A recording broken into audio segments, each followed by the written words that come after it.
Buenas noches. Somos su canal Suyapa TV Educativa, su programa Educadores.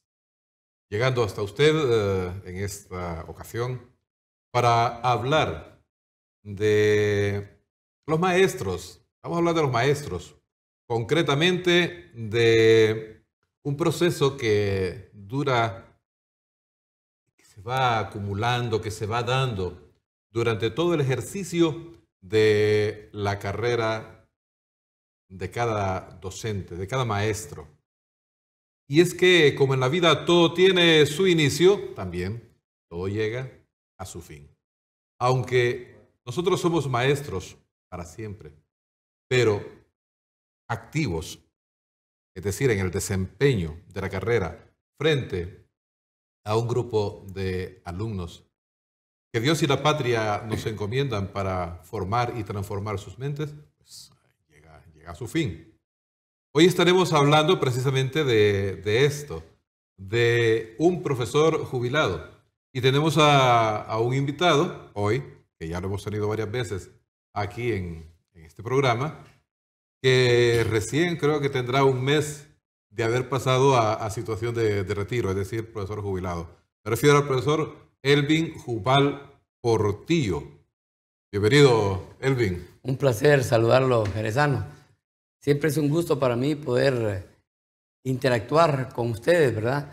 Precisamente por la forma como se conducen este tipo de programas que llegan a lo interno, pues, del televidente, ¿verdad? Las veces que he comparecido, pues, ha sido un rating tremendo que a través de las redes sociales los exalumnos, los compañeros docentes, pues, los amigos, familiares, le patentizan a uno, pues, ¿verdad? Por lo tanto, creo que esta vez no va a ser la excepción. No, y con mayor razón en esta ocasión que pues preguntaba yo extra cámara cómo se siente, pero va bien, vamos a ver ya de una vez.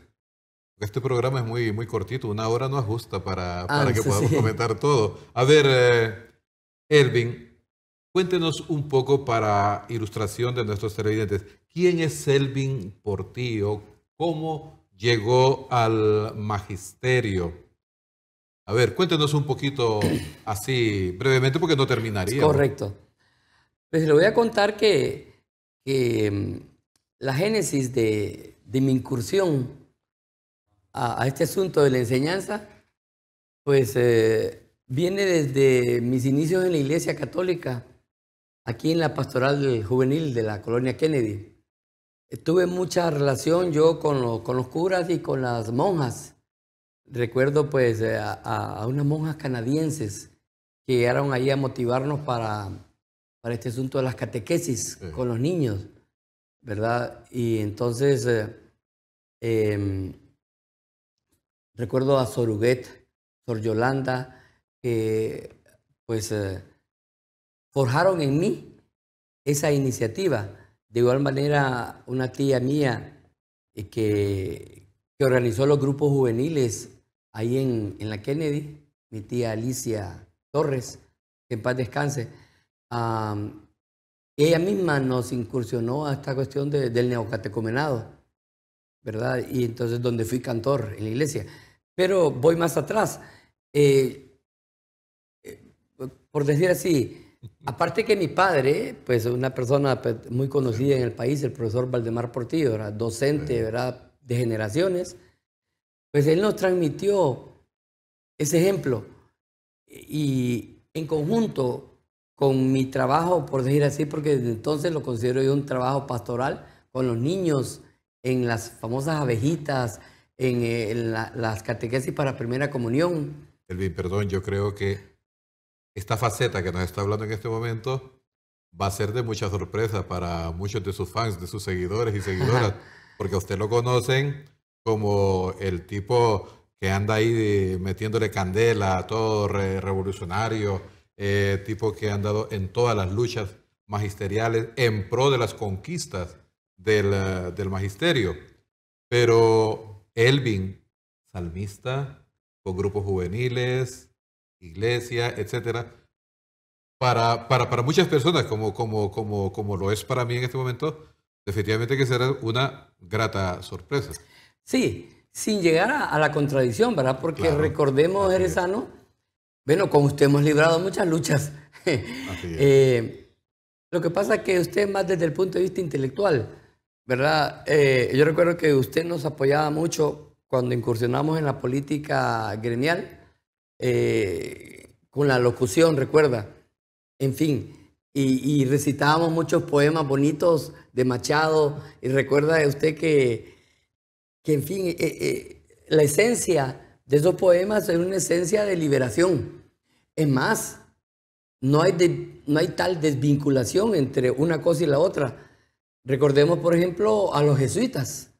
Los jesuitas, ¿verdad? Que es un conglomerado apostólico de la Iglesia Católica que ha transmitido el Evangelio pues a través de la lucha y a través del incentivo pues a la liberación. El mismo Jesucristo, nuestro maestro insigne, él pues recordemos cuando sacó los mercaderes del templo y todas esas cosas, pues hubo facetas del maestro en donde se le vieron algunos rasgos revolucionarios, si se quiere, ¿va? Muy bien. Es más, le cuento que a mí me han preguntado muchas veces sobre cuál es el libro, el texto que a mí más me ha marcado.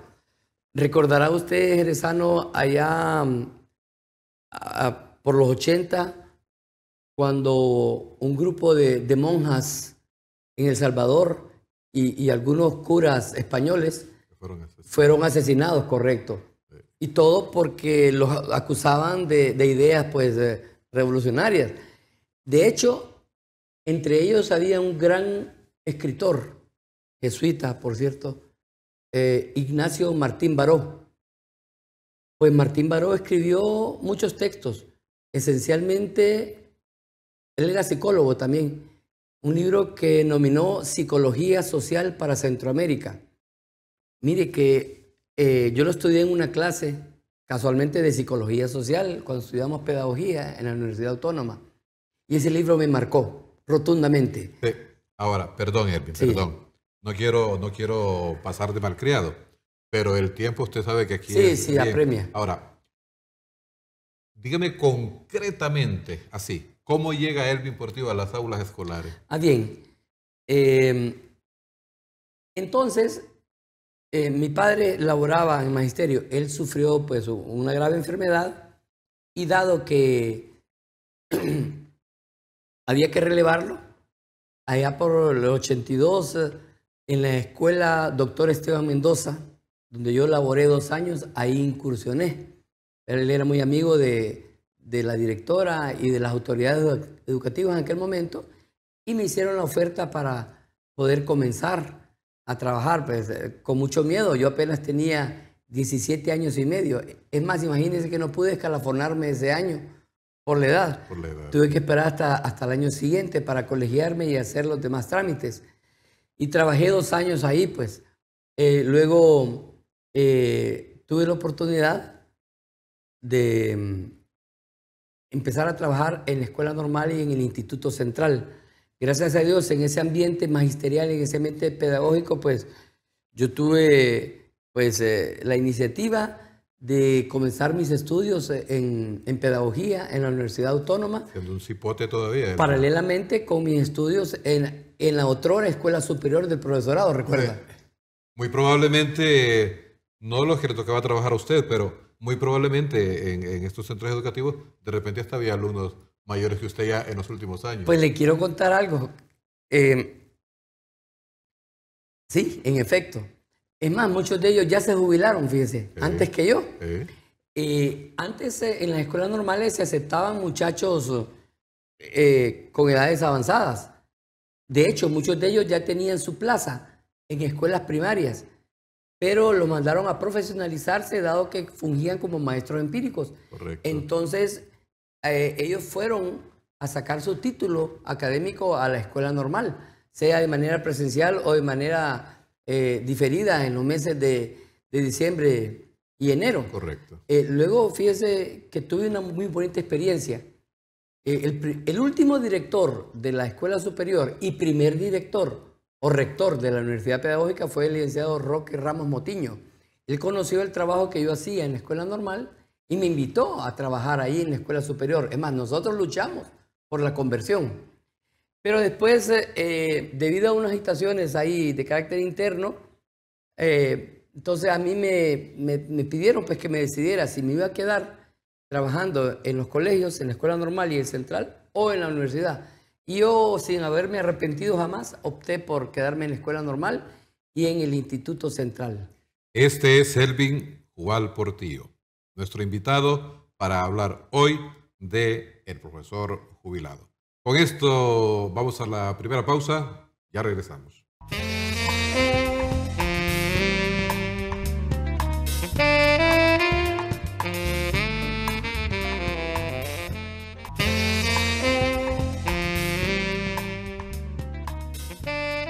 Continuamos con su programa Educadores, hablando con Elvin Jubal Portillo, del profesor jubilado. Elvin Portillo, músico, pedagogo, dirigente magisterial, emprendedor, de los profesores que yo he conocido, que le hace de todo. ¿Cómo resumiría esto en su vida profesional? Pero antes de que me conteste, quiero decirle algo. Una de las cosas que a mí me impresionaba, y lo he comentado mucho con uno de mis hijos, que es profesor de educación musical también, y con varios, incluso creo que en este programa me he referido a ello. Una de las cosas de su trabajo que me gustaba mucho en la normal mixta Pedro Nufio, y que algunas veces que yo tenía alguna hora libre, me permití quedarme a disfrutar de, cuando estaban, por ejemplo, con las cuestiones del folclore, ver cómo los muchachos y muchachas estaban cantando, ejecutando algún instrumento, actuando los demás y una serie de elementos dentro del contexto de una canción folclórica, me decía mucho de su trabajo y lo he puesto de ejemplo yo. Pero cuéntenos de verdad, yo he querido contar un poco esta experiencia, pero ¿quién es Elvin en todas estas facetas y cómo lo resumiría así en su vida profesional? Sí, bien. El trabajo por el cual uno es contratado para poder laborar, pues uno debe de desarrollarlo de la mejor manera, ¿verdad? De lo contrario, pues yo creo que el maestro que no vive por lo que le pagan, erró su carrera, ¿verdad? En primer lugar, ir más allá de eso, de lo que le pagan, sino que cuando me refiero a vivir su carrera, es a sacar el potencial que los muchachos, que los alumnos, que los niños tienen. Y con relación al trabajo que nosotros hicimos en la escuela normal, pues se trataba de sacar de los muchachos lo intrínseco con relación al arte. Es decir, si bien es cierto, la parte cognitiva es muy importante, no menos importante es la parte pues, motora, la parte afectiva, aquella parte por la cual el joven maestro debe demostrar, enseñar con el ejemplo qué es lo que quiere de sus alumnos, si los va a hacer cantar, si los va a hacer bailar, si los va a hacer ejecutar un instrumento, que vivan esa experiencia, ¿verdad? Porque todos en la vida, licenciado Rezano, todos en la vida traemos ese potencial. Lo que se necesita es alguien que les promueva, alguien que los induzca, alguien que los penetre a ese mundo fantástico de lo que es el arte. Ahora, Elvin, perdón. Y de todas estas facetas que mencioné, músico, pedagogo, dirigente magisterial, emprendedor,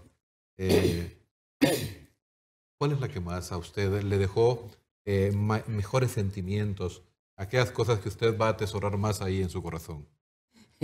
Muy buena pregunta, sí. Indudablemente mi relación con los estudiantes, ¿verdad?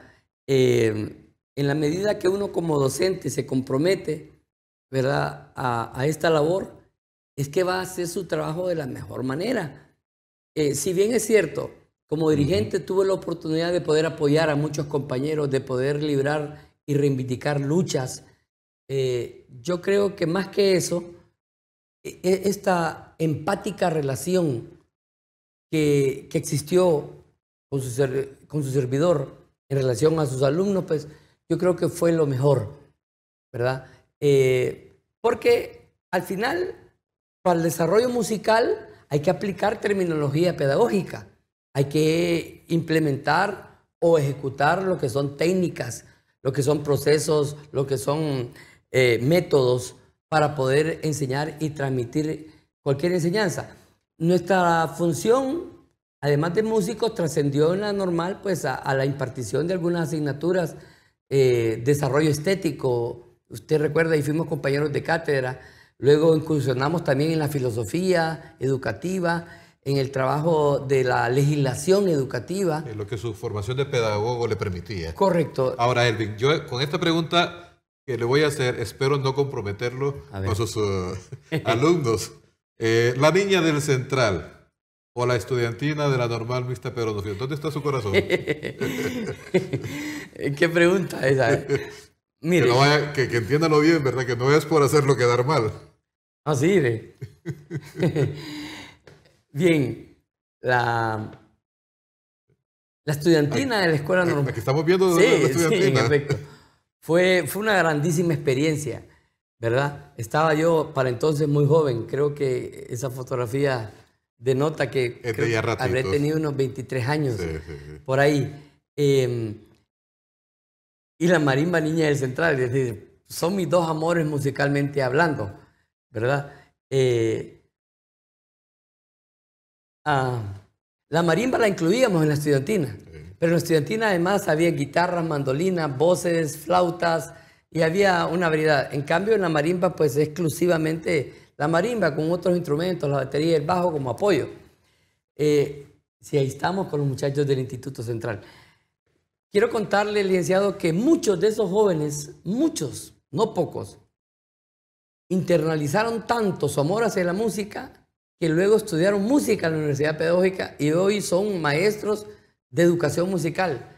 Y ellos lo han mencionado, pues, cuando han sido entrevistados o en la oportunidad que tengan, ellos siempre me agradecen a mí haber descubierto esos dotes, haber descubierto esas habilidades, esas destrezas para que hoy se desempeñen de la mejor manera. ¿Quiere que le cuente algo?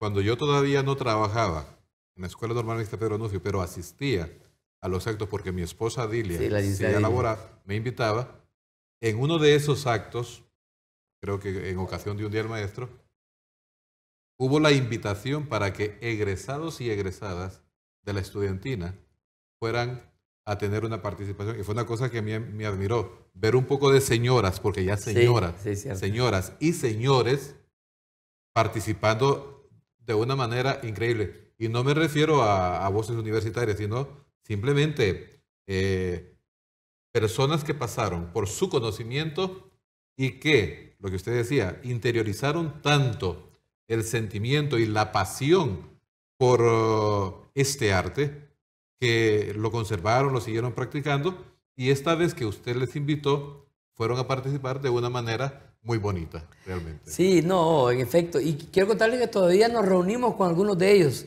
¿verdad? Mi paso por voces universitarias también ha sido muy importante. En mi primera etapa, allá a finales de los 80, principios de los 90, yo compartí mucho escenario, aprendizajes con figuras tales como el doctor José León Valladares, que paz descanse, Salvador Lara, lo recuerda que él, aparte de músico, de cantante, era actor, con Belisario Romero, que es una leyenda viviente del folclore de la música hondureña, lo mismo Manuel Castillo, Federico Ramírez, figuras de alto engranaje. Actualmente Voces Unitarias continúa.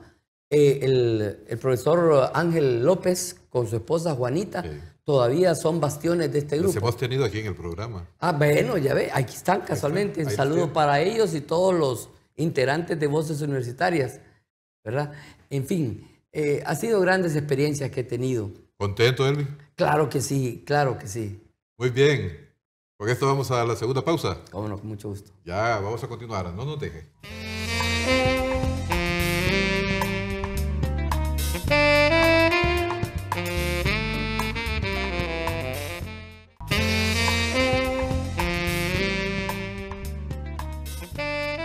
Continuamos con su programa Educadores con el licenciado Elvin Jubal Portillo, hablando del profesor jubilado. Decía al inicio del programa, si usted no nos estaba viendo en ese momento, Elvin pues, recién tiene un mes de haber pasado a su situación de retiro o profesor jubilado. Y esta transición entre dejar una carrera de 37 años y pasar a una nueva vida, quieras que no, pues estaremos hablando de esto porque crea un cierto tipo de vida nueva al que hay que acostumbrarse, al que hay que adaptarse, en fin, tantas cosas más que pudiéramos decir. Ahora, a ver, Ervin, ¿Coprun o Colpedagogos? No podemos dejar de preguntar qué pasó con ese beligerante dirigente magisterial que de pronto ya no le veíamos en las calles. Algunos podrían decir que bajó su perfil como dirigente en cuanto a esto, porque a Ervin lo mirábamos ahí. Que si había una inconformidad o algo que no estaba bien con el imprema, pues vamos y lo tomamos, que si cualquier cosa que hubiera que hacer en beneficio del gremio magisterial, y la gente estaba acostumbrada a verlo en la calle. Sí. Un tanto comprometedora la pregunta, no obstante, pues yo voy a ser honesto. Sí. Ese último punto que usted tocó, Jerezano, me sirve para recordar, por ejemplo, las luchas que libramos por el estatuto del docente. Correcto. Las luchas que libramos por la oficialización de los institutos del nivel medio. Ya aprobado el estatuto del docente, las luchas que libramos por la aplicación de ese estatuto. En fin, yo siempre estuve en la lucha. Sí. Yo no era un maestro más, sino que salíamos a la calle. Estoy afiliado al Colegio de Pedagogos, dado que la ley universitaria de los colegios magisteriales, de los colegios universitarios, pues lo obliga a uno a formar parte de estos grupos. No obstante, pues reconozco que en los últimos años el Colegio de Pedagogos ha tenido su gran nivel de beligerancia. De hecho, por ejemplo, ahorita en la participación como miembros de la plataforma por la salud y la educación han jugado un papel preponderante. Importantísimo. Pero usted mencionó el nombre del Coprun. Quiero contarles que, modestia aparte,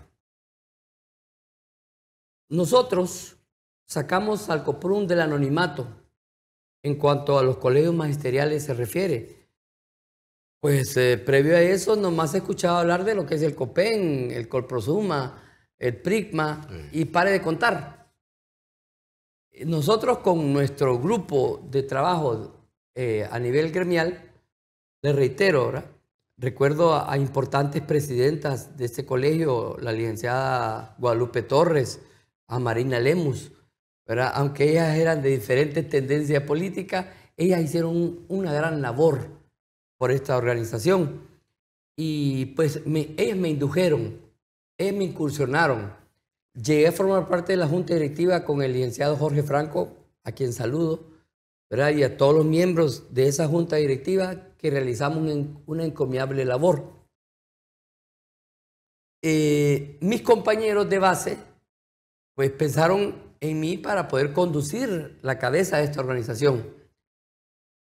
Y emprendimos pues el trabajo hacia llegar a ese objetivo. Pero en el camino se interpusieron a nivel interno y externo, pues diría yo que pseudo dirigentes que fueron partícipes inclusive hasta de mi expulsión del colegio. Como usted apuntaba, el programa es tan corto como para poder entrar en interioridades, pero sí, quiero decirles que su servidor puede pasearse por cualquier escuela, por cualquier colegio, por cualquier universidad con la frente en alto, porque no tengo cola que me pise en ese sentido. De repente, como seres humanos, todos cometemos errores. Pero, por ejemplo, para muestra un botón, su servidor y más de 40 compañeros iniciamos y propiciamos una toma en el IMPREMA. Cuando el que en ese momento iba a ser secretario ejecutivo no tenía los requisitos, ¿verdad? Y producto de que fue apoyado por el presidente de ese momento, por el ministro de ese momento, llegó a ser secretario ejecutivo del IMPREMA. Cuando el perfil para secretario ejecutivo o los requisitos, era que tenía que tener conocimientos contables, administrativos. Y no, el último trabajo que él tuvo antes de llegar a Imprema, con el respeto que me merecen todos los maestros de educación primaria, fue de bibliotecario en una escuela primaria, ¿verdad? Pero como había unas corrientes ahí políticas a nivel de su colegio y a nivel de la política vernácula, logró llegar ahí. Entonces nosotros cuestionábamos cómo era posible que alguien sin conocimientos administrativos llegara a administrar el Imprema. Óigame bien, nosotros vaticinamos en aquel momento, estoy hablando más o menos del año 2006, 2007, vaticinamos la debacle del Imprema. Y bueno, todo el mundo sabe lo que ocurrió después.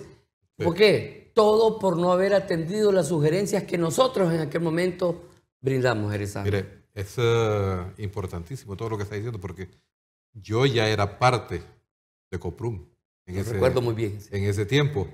Eran los primeros años que yo laboraba ahí en la Escuela Normal Mixta Pedro Nufio y sí, de alguna manera fui parte de todo lo que usted está mencionando porque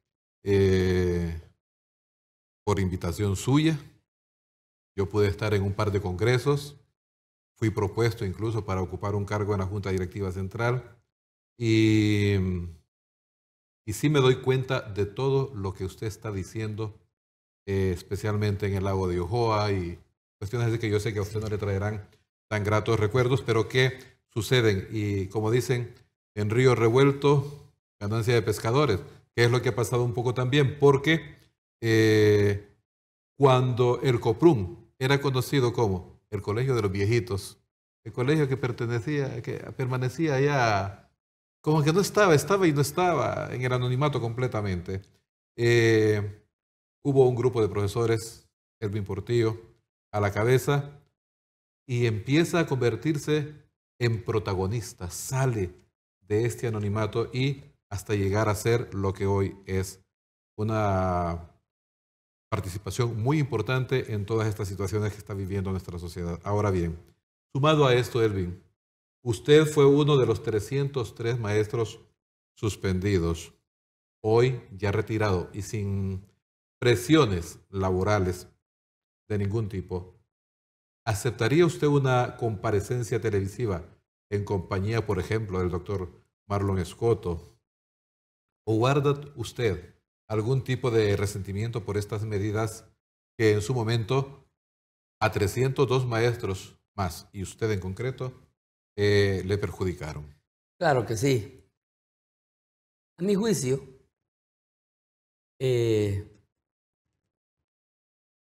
lo que ocurrió con el magisterio los últimos 10 años, ¿verdad?, ha sido el irrespeto más flagrante que a un gremio se le haya podido dar. El tratamiento que no solo Marlon Escoto, otros ministros nos han dado, pues, es deplorable. Quiero contarles que de esos 300 maestros, ahora hay menos. Muchos de ellos han fallecido. Inclusive muchos de ellos fallecieron sin haber podido jubilarse en situaciones paupérrimas. Uno de ellos también, pues, todo mi aprecio y cariño para el profesor Roberto Ordóñez, que para mí continúa siendo legalmente el director del Instituto Central. Por cuestiones eminentemente políticas, él fue sancionado, despojado de su salario desde entonces hasta hoy, Jerezano. Estamos hablando de 6, 7 años en que el profesor Ordóñez ha sido una de las más que violentadas víctimas de este nefasto gobierno, de estos, pues, de los últimos 10 años. Lo que estamos viviendo ahora. ¿Sí? Lo que estamos viviendo ahora, una represión terrible. Y otros compañeros más a nivel nacional, que han sido llamados a audiencia de descargo, luego, pues, sin el debido juicio, sin lo correcto, han sido despojados de sus cargos. Su servidor, aparte de que fui sancionado, junto con estos 300 compañeros, después, cuando le ocurrió la situación al profesor Roberto, yo fui por segunda vez sancionado y me suspendieron por 1 año. Moví algunos contactos yo para que esa pena, pues, se me redujese, y gracias a Dios, pues. Pero sí, esos meses que estuve sin salario yo me afectaron mucho. Fue muy duro. Sí, y psicológicamente eso me afectó. Y todo por andar en la calle reivindicando los derechos de los docentes. Entonces, bajo la pregunta que usted me propone ahorita, con mucho gusto, tanto con el señor Marlon Escoto o con cualquier persona o cualquier dirigente o funcionario, yo estoy en la capacidad para poder debatir este o cualquier tema. Muy bien. Ahora, yo me acuerdo todavía. Ahí viene Elvin Portillo, el revoltoso. ¿Era esto cierto o simplemente era una especulación de la gente por su activa participación gremial? A nivel mundial ha habido grandes personajes que llegaron inclusive a ser presidentes o jefes de Estado de sus países, pero antes estuvieron encarcelados, pero antes fueron catalogados como revoltosos y revolucionarios, ¿verdad? Bueno, hoy en día, uno de los personajes más importantes de lo que significa la revolución, el Che Guevara, pues fue un revoltoso, ¿verdad? El mismo Fidel Castro. A todas las personas que protestan, pues, se les cataloga como revoltoso, al mismo general Morazán. En fin, eso a mí no me ofende. Me ofendería que me dijeran, ahí viene el Elvin Portillo el ladrón. Me ofendería que dijeran, ahí viene el Elvin Portillo el violador. Vendido. O vendido, ¿sí? Que viene el Elvin Portillo el vendido, que se entregó al gobierno. O que dijesen, ahí viene el Elvin Portillo el narcotraficante. Eso desdeñaría, pues, a mi familia, a su servidor. Y no, que me digan revolucionario, revoltoso, pues bienvenido ese mote, ¿verdad? Porque todos los que me conocen saben que lo hicimos por reivindicar los derechos tanto de los docentes como de los mismos estudiantes. Yo, es cierto, muchas veces salí con mis alumnos a la calle a protestar por el bono escolar, salí a la calle por la merienda estudiantil, salí a la calle por la matrícula gratis. ¿Acaso eso es penoso? No. Y lo volvería a hacer. Bueno, de repente se le ha escapado una pregunta muy importante, mi querido jerezano, o estaba inmersa al inicio. Si yo volviese a nacer, volvería a ser maestro, ¿verdad? Con los errores y defectos yo volvería a ser maestro. ¿Tan beligerante como lo ha sido? Más. Todavía más. Todavía más. Es interesante. Muy bien. Ahora, hay un dicho popular que dice, antes muerto que sencillo. Y dicen por ahí que a Elvin Portillo le calzaba muy bien esta frase. ¿Es cierto esto?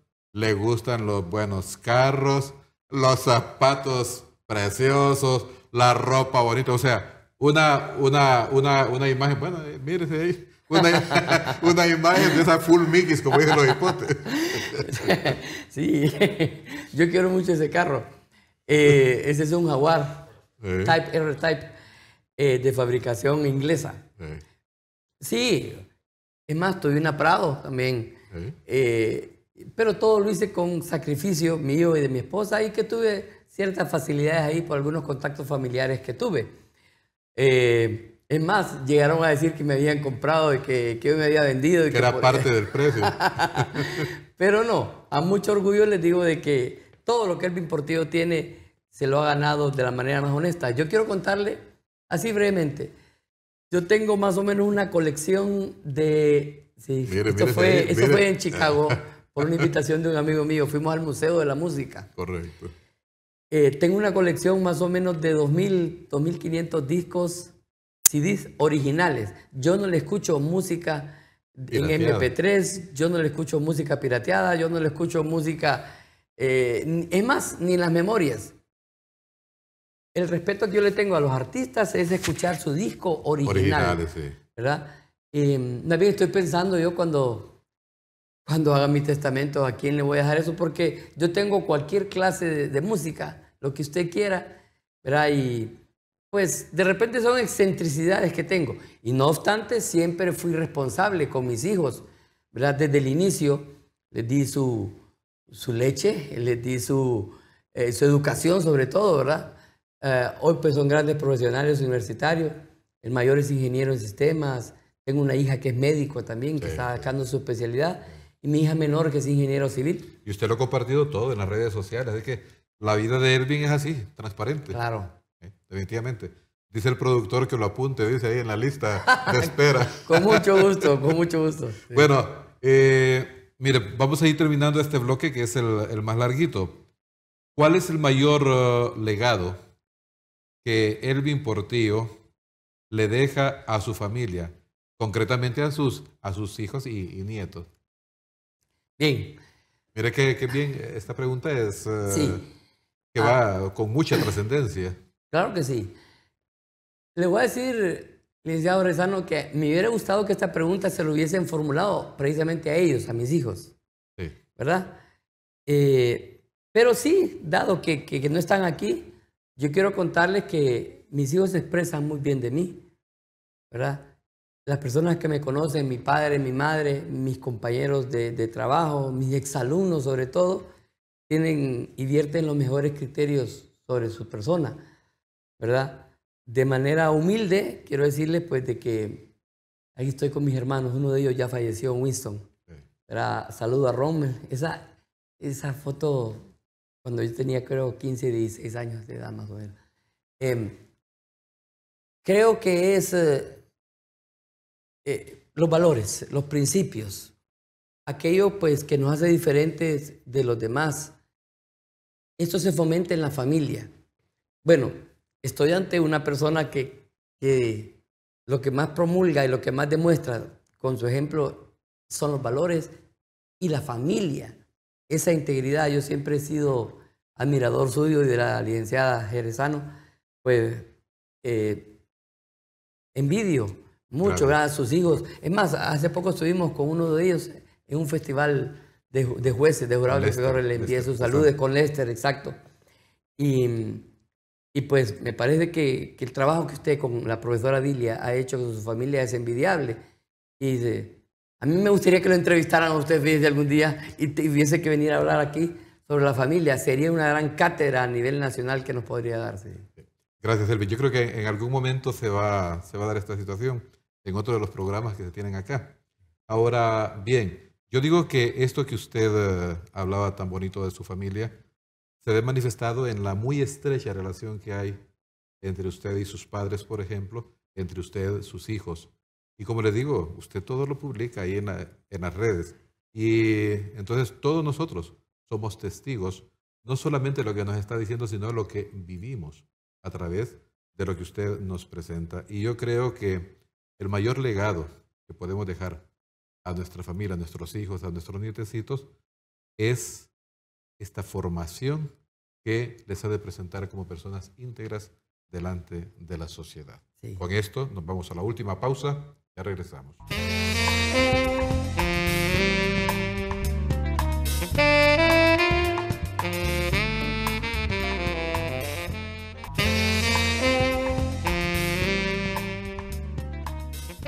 Continuamos con su programa Educadores, ya en este último bloque de este programa, hablando de Elvin Portillo. ¿Quién es Elvin Portillo?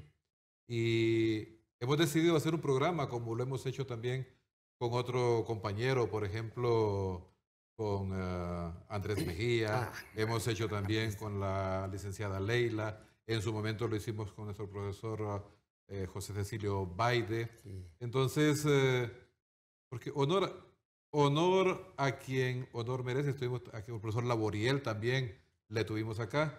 Porque este programa, usted sabe que es visto, yo creo que en su gran mayoría, por maestros que todavía laboran y que lo que en este programa compartimos ha de servirle grandemente. Ahora bien, Elvin Portillo viene de una familia con tradición familiar. Concretamente su padre. ¿Y tiene algún heredero usted dentro de su círculo familiar íntimo? Sí, claro que sí. Y si fuera marimbista, pues mejor todavía. Sí, no. Lastimosamente mis hijos, si bien es cierto, aquí está mi padre con mi madre. Don Elvin, igual. Sí. Mis hijos, aún teniendo talento, pues ellos decidieron orientar sus aptitudes hacia otras carreras, ¿verdad? Le decía que tengo una hija que es médico, los otros dos son ingenieros. Dentro de mis sobrinos, sí. Dentro de mis sobrinos tengo algunos que son diría pues, muy buenos marimbistas. Actualmente tengo uno, Paquito Francisco, esa es la primera marimba que tuve en el Central. Le decía, Adrián Francisco está estudiando guitarra, la licenciatura aquí en la universidad. Sí. Es muy bueno, ¿verdad? Aunque todos mis sobrinos Pero tienen usted no talento. tiene un hijo que es baterista, un excelente baterista, por cierto. Sí, mi hijo mayor, el Bin Ernesto. Pero él ahora se dedica a tiempo completo a lo que es su trabajo, ¿verdad? Como ingeniero. No obstante, pues sí, también tiene una banda de rock, ¿verdad? Los fines de semana, pero me decía, es que no concuerda, me dice, con el trabajo. ¿Cómo se llama su hijo? El Bin Ernesto, sí. Sí, porque es que yo me recuerdo perfectamente que en uno de los trabajos artísticos que hacía nuestro compañero Ilish Valladares, Sí. en algún momento lo presentaba y todos los hipotes se acercaban, oíme vos porque tocas así. Recuerdo anécdota. ¿Quién te enseñaba a tocar así? Entonces, no, es con mi papá ahí, pero yo es que también me he preocupado y practico muchísimo, porque causó una impresión tremenda. Era un niño, entre recuerdo los la jóvenes. presentación en el Instituto San José del Carmen. Sí, ahí, Sí. correcto. Muy bien. Elvin, tantas satisfacciones, tantas alegrías, especialmente la satisfacción del deber cumplido. ¿Usted se siente realmente que no ha quedado nada ahí en el vacío, que usted logró llegar hasta la cúspide verdaderamente de lo que usted pudo tener como visión cuando ingresó a la carrera docente, o ha quedado alguna insatisfacción, alguna inconformidad profesional en su ser? Sí, sí. Realmente creo que pudimos haber dado más, pero hubo muchas situaciones. Enumeraría que en primer lugar uno de los principales obstáculos fue esas diferencias que el gremio magisterial tuvo con los gobiernos, ¿verdad? El hecho de tener que salir a la calle y abandonar las aulas de clases, eso fue terrible, porque nuestros alumnos hubiesen aprendido más. Sin embargo, si esa semilla de libertad, si esa semilla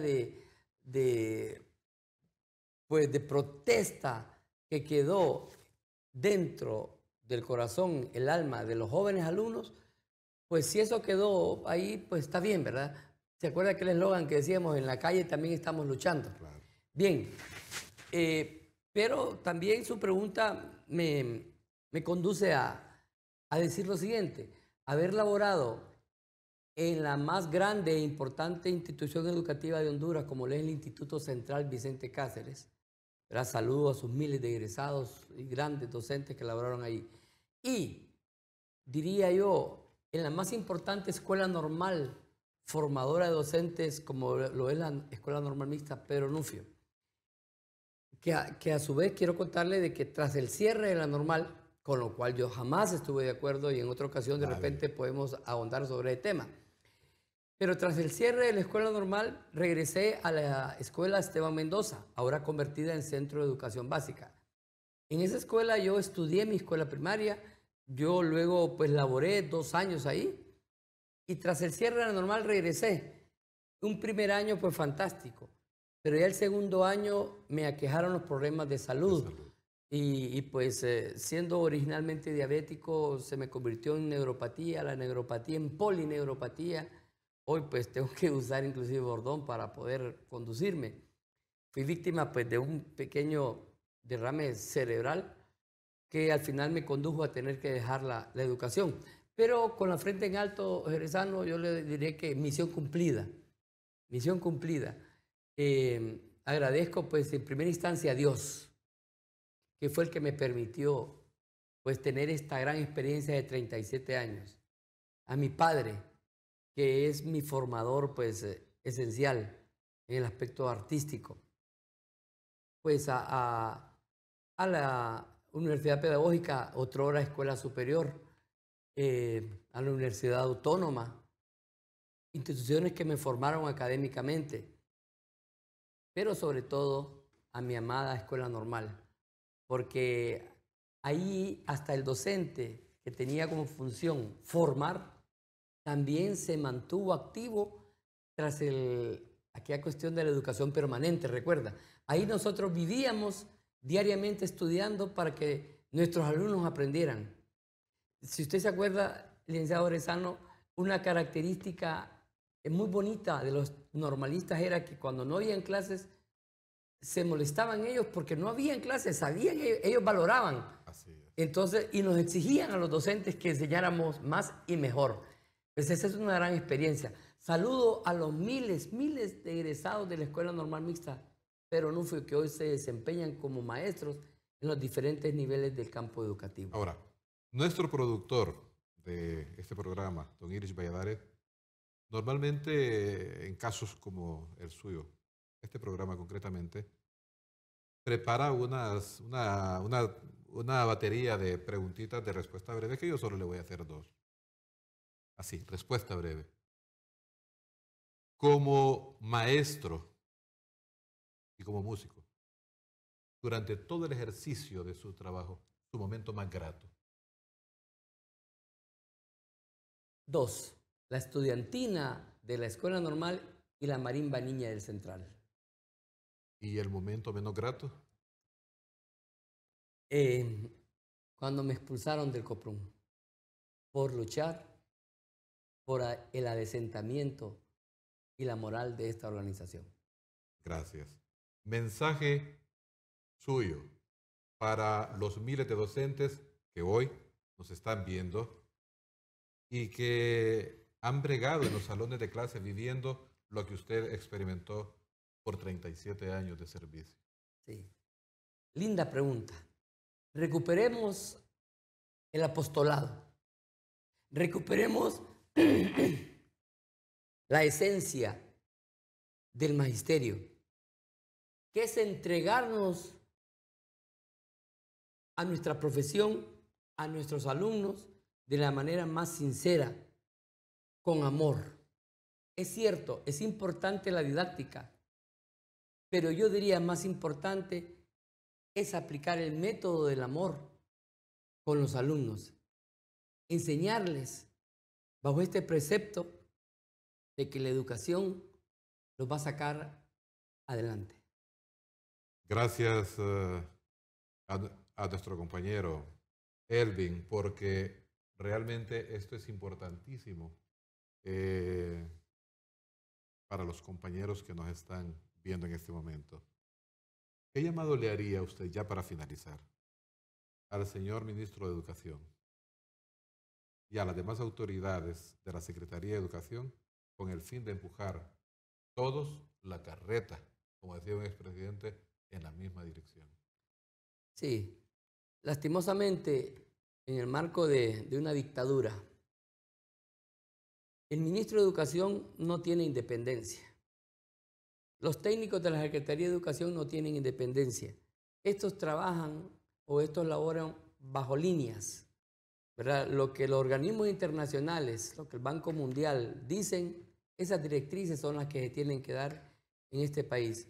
Yo le pediría, más bien, a los personeros de los organismos internacionales que nos permitieran a los hondureños crear nuestra propia idiosincrasia y política educativa, para así poder de una manera autónoma pues dirigirnos en el campo educativo, ¿verdad? Yo creo que los docentes sí tenemos relativa independencia y es ahí donde pudiesen suscitarse los cambios, pero ni siquiera los directores de centros educativos, no, estos trabajan con miedo, con temor, ¿verdad?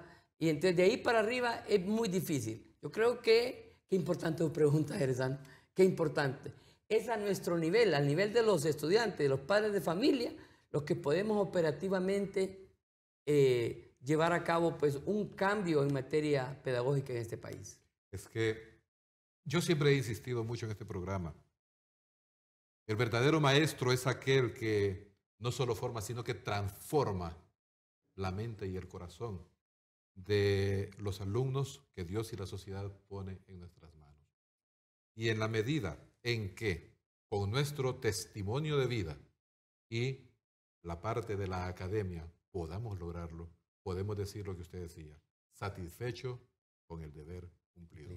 Y a usted, señor padre de familia, que nos mira también, recuerde lo que decía el profesor Ervin en este momento. Importantísimo su parte. Es importantísimo también recordar que no es el maestro el que lo va a hacer todo, es usted en primera instancia quien inicia este proceso formativo en sus hijos y que se complementa en la escuela. Gracias, Elvin. Un honor haberle tenido en nuestro programa y que Dios le conceda lo que más desea su corazón en este nuevo estado de vida, que se lo merece, que lastimosamente la carrera se tuvo que ver así un poco truncada abruptamente por los problemas relacionados con la salud, pero que es una persona que vale mucho para nuestro país y que todo su esfuerzo se verá fructificado en tanto y cuanto todos estos alumnos y alumnas que pasaron por las aulas teniéndole a usted como maestro han de dar buenos resultados para nuestro país. Y a usted que nos ha acompañado durante este programa, le esperamos en el próximo.